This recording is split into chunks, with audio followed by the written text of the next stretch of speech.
Mano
मानस भजले गुरुचरणं दुष्तर भवसागरे तरणं मानस भजले गुरुचरणं दुष्तर भवसागरे तरणं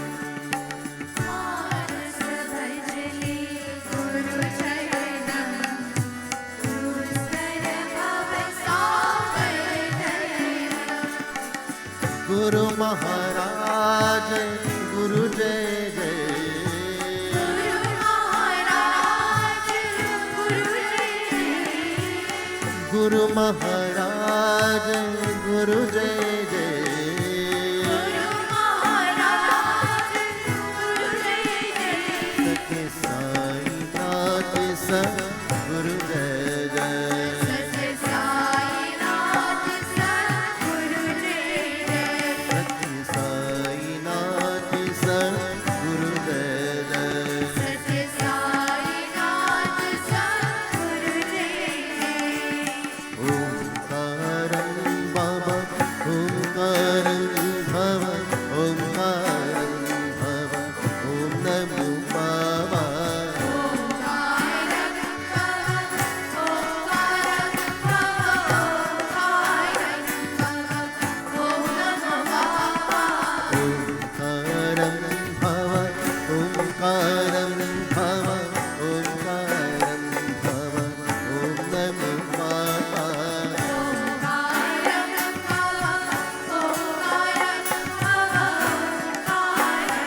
शिवाय ओम नमः शिवाय शिवाय नमः Om Namah Shivaya, Om Namah Shivaya, Om Namah Shivaya, Shivaya Namo.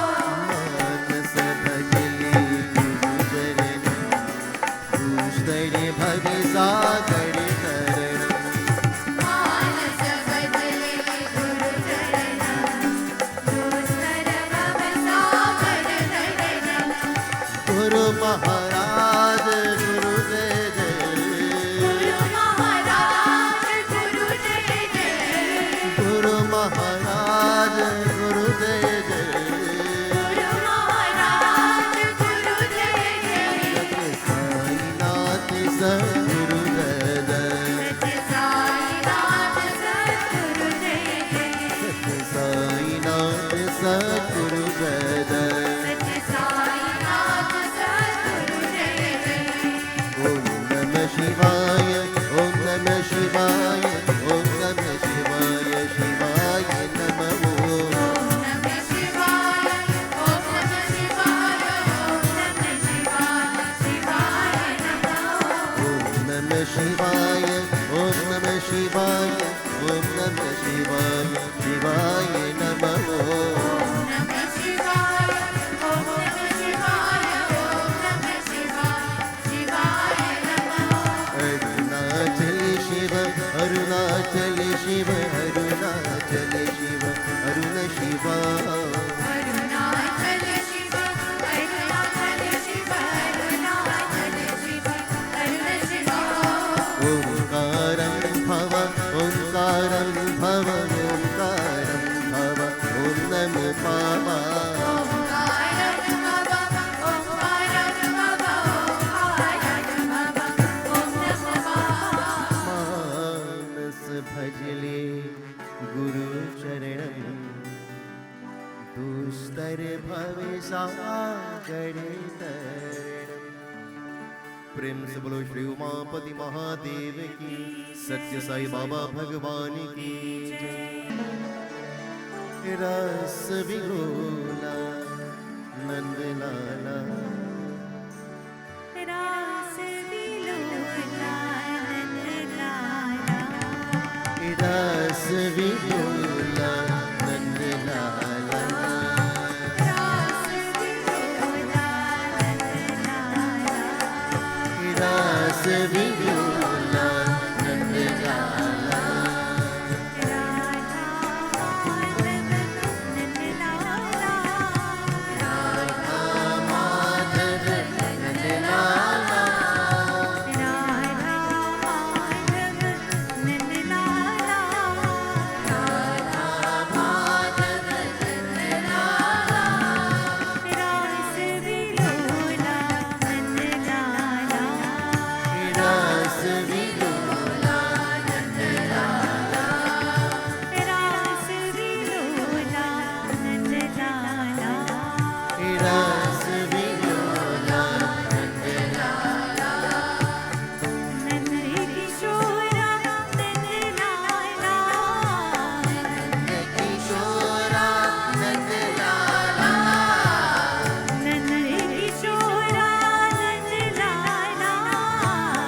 नंद किशोरा नंद लाला नव किशोरा नंद लाला.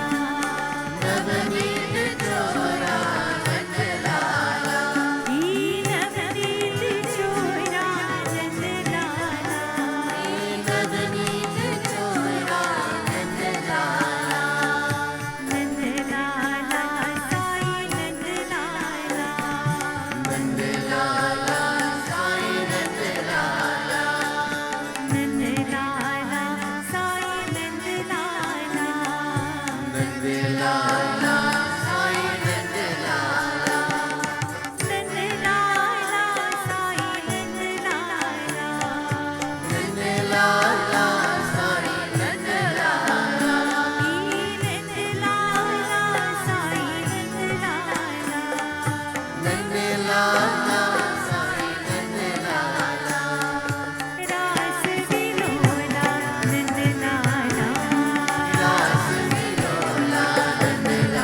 Pravachan today will be on a powerful aspect in all of our lives, and it is responsibilities.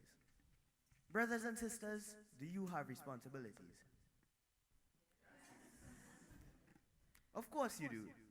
As a child and student, you have a duty towards your parents, whether it may be participating in household chores or taking care of your siblings at school.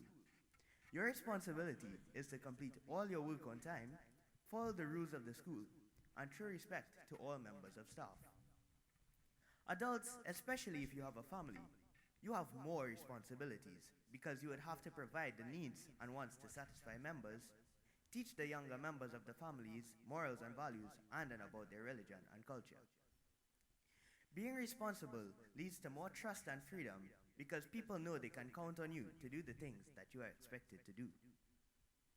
Being responsible can also be a big part of keeping yourself safe. Aside from having physical duties to fulfill as an individual, you should also be responsible for the company you keep in this world. Today, social media had made it so easy for people to communicate with each other, and there's a beautiful explanation by Swami Vivekananda explaining the law of association. He said, "A raindrop from the sky, if it is caught by clean hands, is pure enough for drinking. If it falls in the gutter, its value drops so much that it can even be used for washing your feet. If it falls on a hot surface, it will evaporate. If it falls on a lotus leaf, it shines like a pearl. And if it falls on an oyster, it becomes the pearl. The drop is the same. The existence and worth depends on whom it is associated with." Always be associated with people who are good at art, and you will experience your own inner transformation. You must take personal responsibilities. You cannot change the circumstances, the seasons, nor the wind, but you can change yourself. That is something that you have control of. Why do we take responsibility? If you do not accept and take responsibility for your actions, it is not likely to cause any change or advancement in your life. The world is full of people who blame everyone but themselves for their actions and decisions. When you do something and take responsibility for it, you take control over the learning aspect of that decision. You look into it to see what went right or wrong and use that information in future circumstances. This allows you to get better and greater results. When you always blame others, you will find yourself constantly doing the same things over and over and getting the same poor results. If you do something, own it. If you say something, accept the consequences. No one has responsibility over you than you do. Accept responsibility for everything you do, and you will soon find yourself becoming a better and more productive person that is liked by more and more people. I will now enlighten you with a story of 4 men whose names were anybody, everybody, somebody, and nobody. Whenever there was an important job to be done, everybody was sure that somebody would do it. Anybody could have done it, but nobody did it. When nobody did it, everybody got angry because it was his job. When nobody did it, everybody thought that somebody would do it, but nobody realized that no one would do it. So, consequently, everybody blamed somebody when nobody did what anybody could have done. Therefore, we should all try to fulfill our responsibilities in life before it leads to adverse consequences. Responsibility is accepting that you are the cause and the solution of the matter. Accept responsibility for your actions. Be accountable for your results and take ownership of your mistakes. Jai Shri Ram. Our first visit to Baba. Not knowing what to experience, not knowing what the rules of the ashram were, not knowing the typical customs of that mode of existence, we presented ourselves there, just being open to what was being shared. So we got a room in the ashram, put our bags, and then we heard, "Hey, it's time! Baba's darshan time is coming." This was coincidentally the second darshan for the day. So we ended up in 2 different lines, Ella ji and Linda ji on one line, and then myself and Alan, brother Alan, we were on another line. We ended up being seated just about maybe 300 feet away from Baba. Now, that's a good distance, yeah? Because there were others who were very close, meaning where he was supposed to be seated. Baba didn't come out yet, but we saw the chair where he was supposed to be seated. And then, of course, the Kirtan was being chanted. And we sat there, my experience was curiosity and also doubt. I still had doubt, notwithstanding my experiences. And then, from a distant away, I estimated maybe half mile away. I'm exaggerating because I could only see a little dot of a saffron color robe appearing in the distance. He was being brought on what I like to term as his chariot. He was being brought, and from the distance I'm seeing this dot of saffron coming. Devotees, I could not explain, and I still can't explain the experience of that first darshan with Baba. I sat there like a child, crying ceaselessly, suske type of cry. You know what suske is? You can't control yourself, and I can't explain why. And there is no shame, because I felt as though I was being bathed with something. I don't know what it was.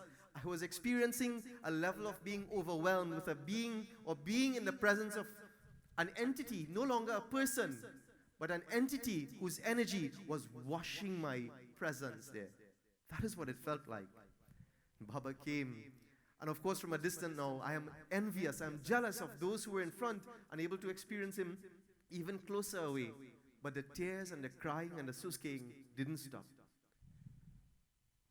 Baba stayed for a little while, and Baba left.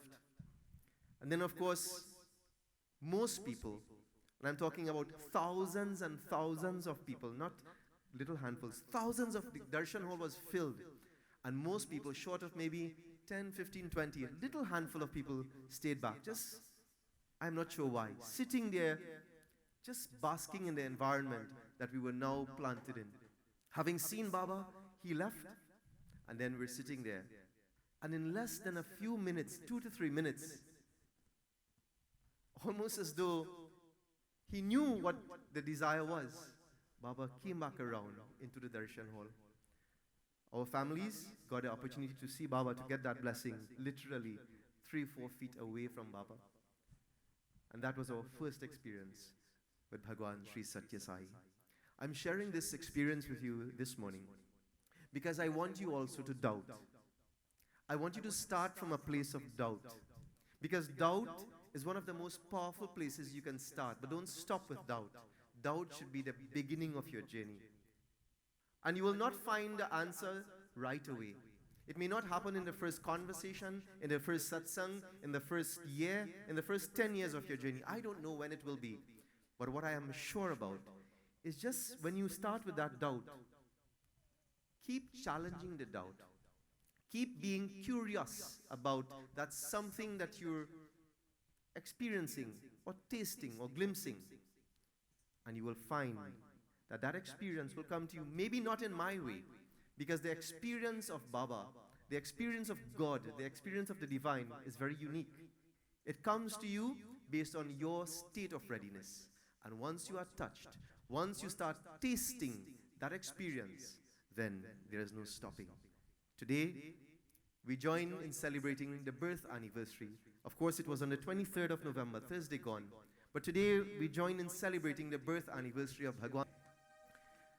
This morning, I would like to share with you 3 powerful quotations from Bhagwan Baba.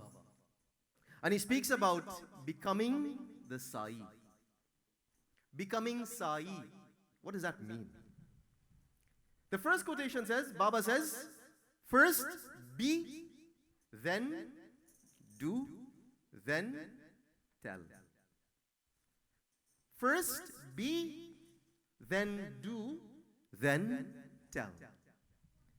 Bhagwan Sri Sathya Sai, he is introducing this concept. When you look at the messages of Baba, for those who follow religiously, from boyhood days to his last physical presence on this earth, you would see and you would experience a transformation Almost in the very same way that Bhagavan Sri Krishna, when he spoke to Arjuna in Bhagavad Gita, he first referred to Arjuna as Partha, friend, because he wanted to bring some level of closeness, some level of proximity, some level of openness in the mind of Arjuna to receive the darshan of Krishna. And in the very same way, Baba says, first be, then do, then tell. When you understand English language, it says to be. What is the first reference of to be? I am. Teachers are answering. To be, it starts with first person as I am. And when Baba says first be, he's guiding us, he's showing us that the very first point of reference, the starting point in our spiritual journey, it is to understand who am I. When you understand that who I am or who am I, then you can go to doing, and then we would understand telling. Array, it is not that Bhagwan Sri Sathya Sai came here to introduce a new doctrine. He reminded us. It is really to reaffirm your belief in whatever system of worship that you subscribe to. He says if you're a Hindu, by all means, become a better Hindu. A Christian, and you know the ensuing conversation. It is not to create a new doctrine, but to reiterate, to reaffirm our pathway, but underscoring it with certain universal or perennial philosophies. Sathya, Shanti, Prema. What else? What is? Satya, Dharma, Shanti, Prema. But there is one that stands out, which is love. You see the word love. Love becomes love when it is visible. Those are the words of Khalil Gibran. He says love becomes love when it is visible. And therefore, when you understand that the source of who I am, it is love, then you are in a better position to start experiencing or expanding your presence here on earth. Array, Khalil Gibran was a very renowned Lebanese prophet. And Khalil Gibran, you ask him to speak on any subject, and he will speak poetically about that subject. And one day someone asked, Arey, Gibran, sir, can you tell me who you are? And in response to that question, Khalil Gibran, he said, in the only time in his life he was ever rendered mute, meaning he could not speak, it was when he was asked that question, who are you? And he says, the reason that I cannot answer that question, it is because words belong to the world of form, and who I am is formless. Who are you? And therefore, Gibran tells us, who I am belongs to the word. If I am to use words to describe who I am, words belong to the world of form, and who I am is formless, and therefore cannot be explained. One day a child asked Nisarga Datta Maharaj, Swami, is it that the saints and sages have unconditional love and we don't? And Gurudev responded, he says, no, the short answer is, that is all that they have. Swami, is it that the saints and sages have unconditional love and we don't? And the response to the child was, no, my child, the difference between the saints and the realized masters and the avatar, it is that that is all they have. We have mixtures, combinations of unconditional love, but masked with other aspects of being human. I have said this 100 times over, and it still becomes so very relevant. When Baba was asked by a reporter, are you God? What was his response? Yes, I am. But so are you. The difference is, I remember, but you have forgotten. So when Baba says, first be, then do, then tell, you cannot fully blossom in your journey, in your spiritual journey, without first understanding who I am. You see, when you understand and you identify with the source of who you are, then what you do does not require any justification. what you do naturally flows from the right place. We started this morning by saying doubting is a beautiful place to start, because when you doubt, you're actually questioning. For those who believe blindly, it's a good start. But those of us who remain blind followers in whatever faith, whether it's in Hinduism, Islam or Christianity, Sikhism, Jainism, when we remain blind followers, then we do mechanically. But when you start understanding the source of who I am, then when you do, whether you do under the label of any of the isms, it comes from the right place, from the right source. And then Baba says, first be, then do, then tell. And there's a little catch to what Baba is saying, because when you understand who you are and then you do, then just like Nisargadatta Maharaj, you cannot tell, because words belong to the world of form, and there's no proper way, no full way, no comprehensive way of describing that experience when you taste it. So the first quotation of Bhagwan Sri Sathya Sai, first be, then do, then tell. He takes us through another very beautiful narrative in understanding how do we become the Sai. But before we do so, let's join in this very beautiful rendition. Why fear when I am here? Why fear when I am here? You know this? Can you finish it? So said Baba, Sathya Sai Baba, Sathya Sai Baba, my Lord. Why fear when I am here? Why fear when I am here? Why fear when I am here? Why fear when I am here? So said Baba, Sathya Sai Baba, Sathya Sai Baba, my Lord. So said Baba, Sathya Sai Baba, Sathya Sai Baba, my Lord. All I want is your love, my child. All I want is your faith. All I want is your love, my child. All I want is your faith. All I want is your love in God, no matter what you feel. All I want is your love in God, no matter what you feel. Come on, sing with us. Why fear when I am here? Why fear when I am here? So said Baba, Sathya Sai Baba. Sathya Sai Baba, my Lord. So said Baba, Sathya Sai Baba. Sathya Sai Baba, my Lord. Krishna, Buddha, Jesus, Allah, all came to this land. Krishna, Buddha, Jesus, Allah, all came to this land. All of them brought the message of love, love your fellow man. All of them brought the message of love, love your fellow man. Come on, sing with us. Why fear when I am here? Why fear when I am here? So said Baba, Sathya Sai Baba, Sathya Sai Baba, my Lord.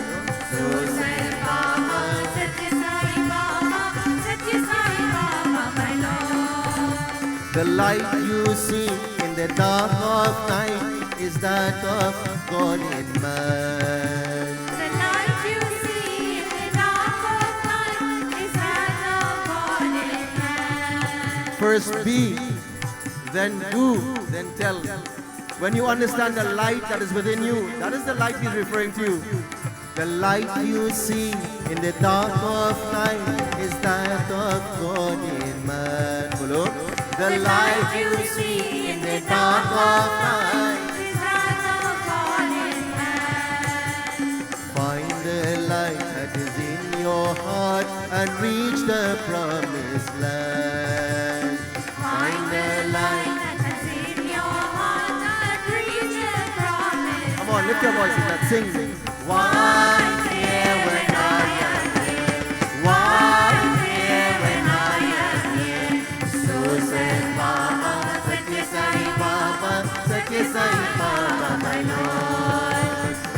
said Baba, Satya Sai Baba, Satya Sai Baba, my Lord. अरे बोलो So said Baba, Satya Sai Baba, Satya Sai Baba, my Lord. why fear when I am here? How do you become the Sai? How do you become the Baba? The next quotation, Baba tells us. I have to get my glasses for this one.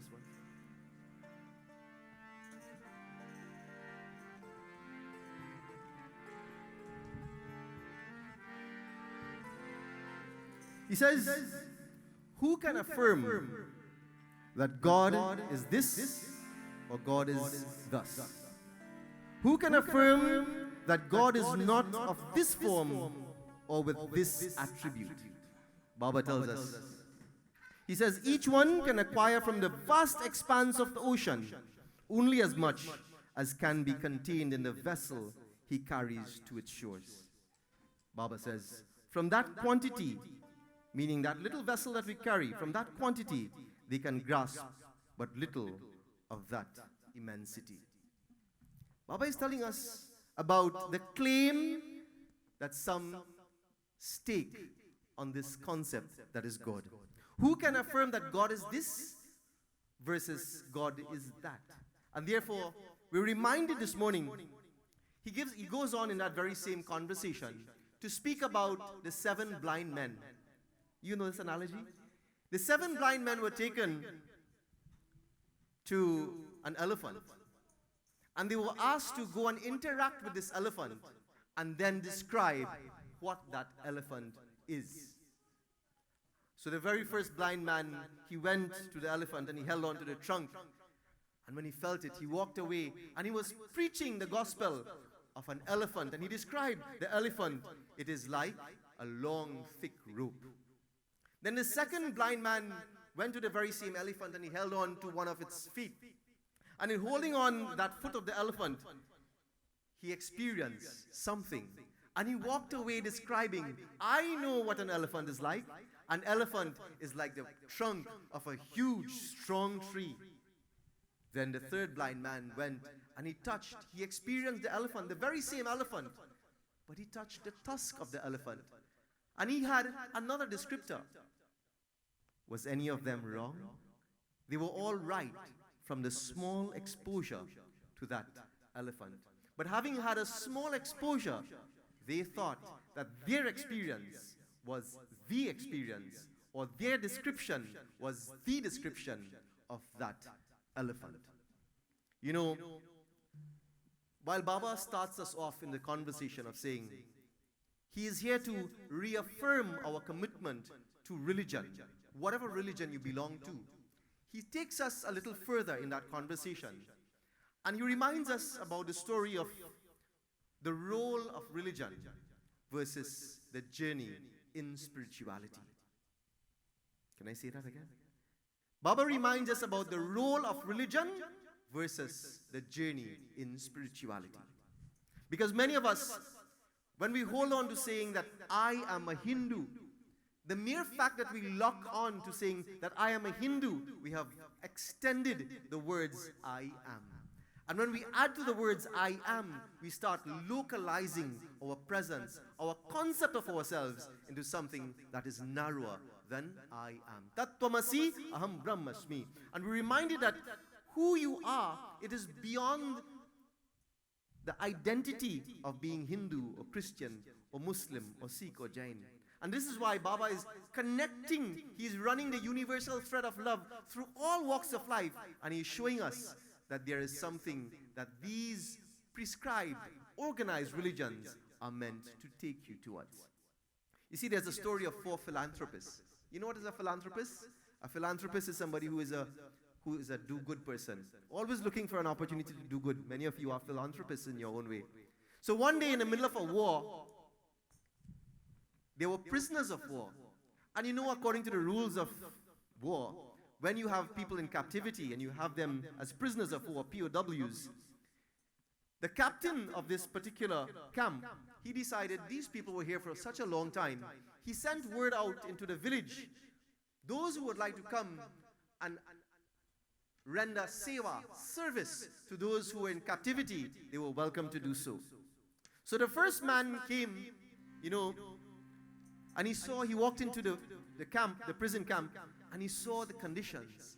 And he's thinking, these guys are sleeping on the floor. I own a mattress factory, and therefore I will bring and I will send beds for all of them to sleep comfortably. Word got by in the village, and the second man came to the camp, and he saw what was happening, and he's thinking, I have so many extra pillows in my family. I will bring pillows for these individuals so that when they lie on this bed, they can put their heads comfortably down and they can sleep well. The third man came. He was a gardener. And when he looked at the diet of what the prisoners were eating, he's thinking, what an unbalanced diet. I will bring food from the garden, all organic produce, balanced diet, and I will feed them to ensure that they are well fed and healthy. But the fourth man came to the prison camp.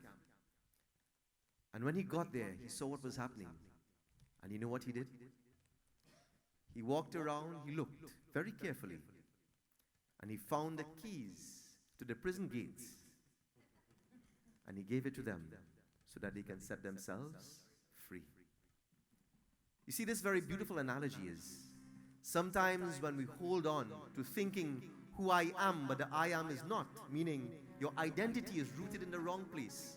Sometimes organized religion can be like the first three philanthropists, helping us to suffer in comfort. I'm using these expressions very loosely, but with love, because I want you to understand that the teaching and the life and the legacy of Bhagwan Sri Sathya Sai, it is while we're encouraged to follow the prescriptions of organized religion, don't suffer in comfort by staying where you are, methodologically following exactly the words that have been given.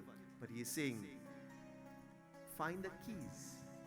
And when you can find the keys to unlock your being, then you will experience a catapult into infinity, a somersault into infinity that will give you a taste of what is known as the Sai. As I conclude this morning, there's another very beautiful quotation that I got this morning from Baba. And Baba says, I found this so very beautiful. He says, do not attempt to know me through the external eyes. He says, when you go to temple and stand before the image of God, how do you pray? He says, you pray with your eyes closed, don't you? Why? Because you feel that the inner eye of wisdom alone can reveal him to you. Therefore, Baba says, do not crave from me trivial material objects, but crave for me. Crave to become one with me, and you, my child, will be rewarded. He says, do not crave from me, but crave for me, and crave to become one with me, and all that you're searching for shall be yours. Devotees, as we conclude, there's a very powerful example that I got from a book called The Book of Secrets by Dr. Deepak Chopra. And Dr. G brings the analogy that when you are so comfortable in organized religion, you are afraid to take the risk of stepping out. Can I say that again? When you are so accustomed to organized religion, you're afraid of stepping out of the comforts, the calibration that your parents, your grandparents, your pandijis, your imams, your pastors, whatever has been handed down for ages, we are afraid to challenge it. And this analogy speaks about a child, a little child who is desirous of walking. For the first time, the child cannot walk. And this child, Dr. G says, can you imagine if a child whose desire is to walk, having never walked before, has the following reservations? If the child says, I'm afraid to walk because I don't want to look bad, or I don't want to fall down, or I don't want anyone else to watch me fall, or I don't want to live with the pains of failure, or I don't want to expend so much energy and I'm not sure what the result will be. Or the child thinks, I don't want to experience pain. Or the child thinks, I want to get things, but quickly, without much effort. He says, do you think that child will be able to walk? Absolutely not. In becoming the Sai, Baba is saying, drop the ego, drop the sense of worrying about failure, drop the concern about breaking the stereotypes of what you've been given in your past. Because in the journey from religiousness to spirituality, sometimes you have to not be afraid of what it looks like, or what others would think, or how it may feel if you fail in your first attempt. Baba says, keep looking. Don't crave for what I can give you materially. Crave for me and crave for becoming the Sai. When you can do that, something magical, something amazing, according to Nisargadatta, something that words cannot describe, will happen to you.